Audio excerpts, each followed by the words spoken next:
नमस्कार दोस्तों, स्वागत है आपका आज के इस नए वीडियो में। मैं बात कर रहा हूं आपको हरियाणा पुलिस कांस्टेबल वैकेंसी 2024।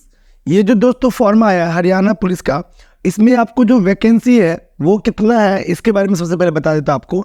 इसमें टोटल पोस्ट जो है आपको 6000 पोस्ट है और इसमें आपको जो है और फीमेल के लिए 1000, मतलब टोटल पोस्ट जो आपको है वो 6000 है। ठीक, अब जो ये फॉर्म स्टार्ट होगा, जो फॉर्म फिल करने का डेट है वो आपको है 20 फरवरी से 21 मार्च तक। मतलब ये आज के दिन चालू हो गया है 20 फरवरी से और ये आपको 21 मार्च तक चलेगा।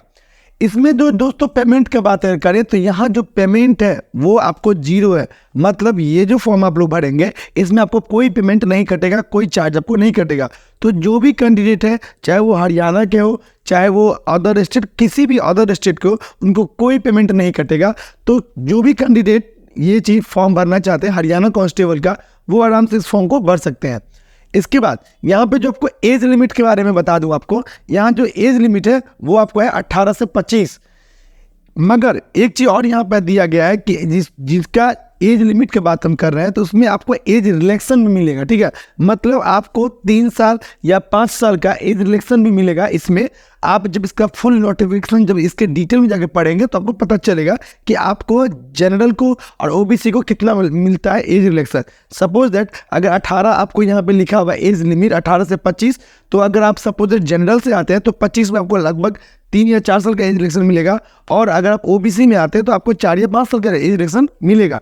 ठीक है, यहाँ तो एज रिलैक्सन को मिल ही रहा है क्योंकि अब लगभग हर फॉर्म में एज रिलैक्सन आ ही गया। ठीक है, इसके बाद इसमें जो क्वालिफिकेशन है, वो दिया गया 12th पास। और यहाँ पे एक चीज़ और क्लियर कर दिया गया कि जो भी कैंडिडेट 10th और 12th मतलब 10th+2 जो पास है, उनका जो है मैट्रिक में हिंदी या संस्कृत सब्जेक्ट होगा, वही वो ये फॉर्म भर सकते हैं। ध्यान दीजिएगा मेरी बात को, जो भी कैंडिडेट ये फॉर्म भरेंगे उनका अगर मैट्रिक में हिंदी या संस्कृत होगा, वही कैंडिडेट इसको आराम से भर सकते हैं। ठीक है, तो ये सब्जेक्ट उनको मैट्रिक में होना चाहिए।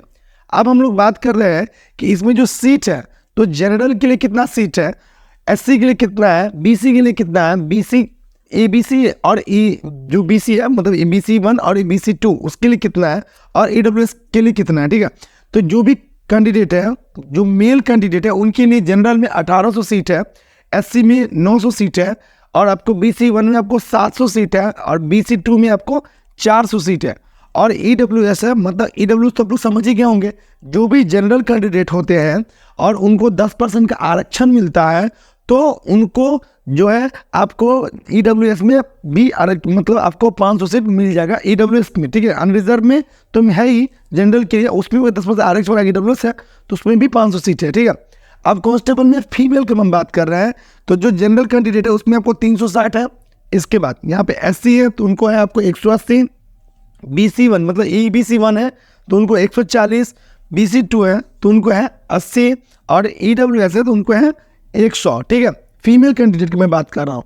अब यहाँ पर जो इसका जो एग्ज़ाम का प्रोसेस है, क्या क्या होगा, एग्ज़ाम होगा, फिजिकल होगा, रिटन होगा, मेडिकल होगा। तो सबसे पहले बता दूं कि यहाँ पे फिजिकल दिया हुआ है, फिजिकल होगा, उसके बाद आपको रिटन होगा, उसके बाद आपको मेडिकल होगा।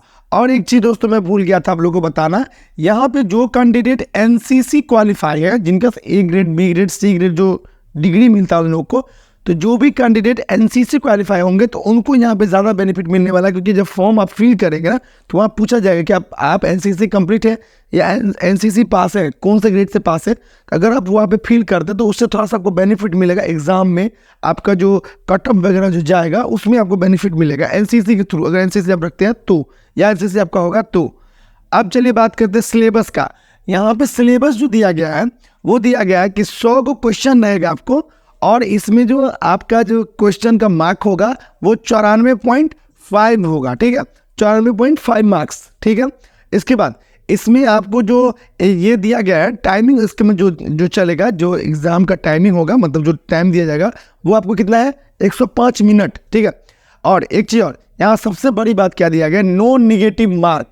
मतलब अगर आप एग्ज़ाम देते हैं किसी कारण से 2 नंबर 3 नंबर आपका या 5 नंबर, ऐसे गलती करना नहीं चाहिए आपको, मगर मैं फिर भी आपको बता देता हूँ। तो इसमें नेगेटिव मार्क नहीं है, तो क्या इससे बेनिफिट होगा कि आप जो भी क्वेश्चन बना के आएंगे, अगर 60 70 80 जो भी क्वेश्चन आप बनाते हैं, और या 100 क्वेश्चन बनाते हैं, जो क्वेश्चन रहेगा वो बनाते हैं आपको। और आपको अगर नो नेगेटिव मार्क में दिया गया है तो अगर दो चार गलती भी हो जाता है तो आपको ये नहीं, ऐसा नहीं होगा कि आपको जो सही वाला है उसका वो नेगेटिव मार्क कट जाएगा या वो हट जाएगा, ठीक है। तो नेगेटिव मार्क्स इसमें नहीं है, तो वो बेनिफिट है आपके लिए। चलिए अब हम बात करते हैं कि फिजिकल में जो मेल है और फीमेल है उनका हाइट कितना होना चाहिए, उनका चेस्ट कितना होना चाहिए, रनिंग कितना होना चाहिए, ठीक है। तो हाइट जो है यहाँ पे जो भी ऑल कैंडिडेट है उनके लिए जो अनरिजर्व नहीं है, ठीक है, अनरिजर्व है नहीं है मतलब कोई रिजर्व कैटेगरी में नहीं आते, ठीक है, जनरल के लिए बता रहा हूँ, उनको जनरल में 170 सेंटीमीटर हाइट चाहिए, ठीक है, 170 सेंटीमीटर, ओके। उसके बाद आपको जो रिजर्व कैटेगरी में होंगे उनको कितना चाहिए हाइट, 168 सेंटीमीटर, जो रिजर्व कैटेगरी में होंगे उनके लिए। फिर फीमेल में अगर मैं बात करूँ, जो आपको मैं पहले बता दिया जनरल जो सबके लिए सेम जनरल के लिए, तो उनको चाहिए फीमेल में कितना 158 सेंटीमीटर। और अगर कोई फीमेल कैंडिडेट है जो आपको रिजर्व कैटेगरी में आते हैं तो उनको कितना होना चाहिए 156 सेंटीमीटर हाइट, उनका हाइट इतना होना चाहिए, ओके। चलिए अब जेंट्स के लिए मेल कैंडिडेट जिनका चेस्ट आपको दिया गया 83 से 87 सेंटीमीटर, 83 टू 87 सेंटीमीटर में क्या है, इसमें भी क्या दिया गया कि जो नॉर्मल जनरल कैंडिडेट होंगे उनको 83 से 80 सेंटीमीटर चेस्ट होना चाहिए, और जो कैंडिडेट रिजर्व कैटेगरी में आएंगे उनका कितना होना चाहिए 81 से 85 सेंटीमीटर, ओके। ये किसके लिए, मेल कैंडिडेट के लिए। अब चलिए एक और चीज़ देखते हैं, रनिंग का जहाँ तक मैं बात करूँ, जो इसमें रनिंग होगा ना, तो मेल कैंडिडेट जो भी कैंडिडेट है, चाहे वो जनरल है, ओबीसी है, ईबीसी है, एससी एसटी है, ऑल के लिए, ऑल कैटेगरी के लिए 2.5 किलोमीटर इन 12 मिनट, ठीक है। यहाँ पे दिया गया आपको 2.5 किलोमीटर कितना मिलेगा 12 मिनट के लिए, 12 मिनट में आपको 2.5 किलोमीटर रनिंग होगा, जबकि फीमेल कैंडिडेट को मिलेगा 1 किलोमीटर 6 मिनट, ठीक है। 1 किलोमीटर उनको चाहिए रनिंग कितना देर में, 6 मिनट में।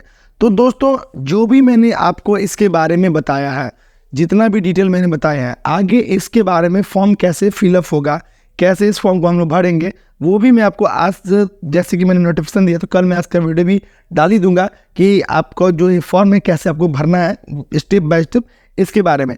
मगर इससे सबसे बड़ी बात मैं आपको एक चीज़ बहुत अच्छा से बताना चाहता हूँ, यहाँ पे जो भी कैंडिडेट है, चाहे वो हरियाणा के है चाहे अदर कहीं के भी कोई कैंडिडेट है, उनके लिए कि इनको जो क्वालिफिकेशन चाहिए वो बहुत ज़्यादा मतलब अच्छा दिया गया है कि 12th पास, जो भी कैंडिडेट 12th पास होंगे जिनका उम्र 18 से 25 में होगा उनके लिए बेस्ट है, क्योंकि 18 से 25 में अगर वो जैसे कि अभी 12th का एग्जाम चल रहा है बिहार बोर्ड में, सीबीएसई बोर्ड में, जो क्वालिफाई हो चुके होंगे, जो पास हो चुके होंगे 12th पास, तो उनके लिए तो बेनिफिट है क्योंकि उनको 18 से 25 चाहिए, तो वो उनको आराम से हो जाएगा। और सबसे बड़ी बात है कि इसमें male female general OBC EWS जो भी कैंडिडेट है उनको पेमेंट 1 रुपया नहीं लग रहा है, ठीक है। हरियाणा वर्क पुलिस फॉर्म में पेमेंट 1 रुपया नहीं कट रहा है, तो इससे क्या बेनिफिट होगा, जो भी कैंडिडेट है वो खुद ब खुद भी फॉर्म भर लेंगे या साइबर कैफे की भी मदद ले सकते हैं, मगर जो भी कैंडिडेट फॉर्म को भरना चाहेंगे वो भर सकते हैं। तो अगर आप लोग को दोस्तों वीडियो अच्छा लगेगा तो लाइक सब्सक्राइब कमेंट जरूर कीजिएगा, और अगर कुछ मुझे बताने में अगर आप लोग को प्रॉब्लम हो, नहीं समझ में आ रहा हो, तो आप कमेंट कीजिएगा ताकि मैं आपको जो बता रहा हूँ वो आगे से और बेहतर बता सकूँ और आपको अच्छा से बता के समझा सकूँ। थैंक यू दोस्तों।